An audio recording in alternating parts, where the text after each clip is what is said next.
United states of আমেরিকাতে একটা conference হয়েছিল। ওই কনফারেন্সটা হচ্ছে পৃথিবীর যত ধর্মগ্রন্থ আছে সবগুলো ধর্মগ্রন্থের 10 মিনিটের আবৃত্তি শোনানো হয়। ওখানে গিয়েছে শ্রীমত ভগবত গীতা, গিয়েছে বাইবেল, দীঘানিকায়া, ইয়াহবিস, সেকারডেটাল, Talmud, Torah, old testament, new testament, Zendavesta এবং আল্লাহর কোরআন ও কোন সুবহানাল্লাহ।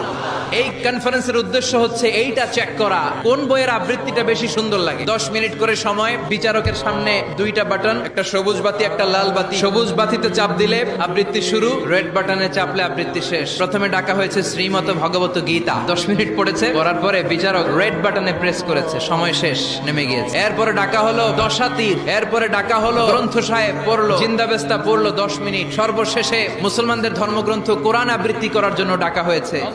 এসেছে মিশরের কারি আব্দুল বাসিত ইবনে আব্দুস সামাদ, উনি দাড়ি রাখেন না, ক্লিন শেভ, এসে আউযু বিল্লাহি মিনাশ শাইতানির রাজীম বলে টান দিয়েছে। উনি সূরা ফাতিহা পড়তে সময় নিয়ে নিয়েছে 13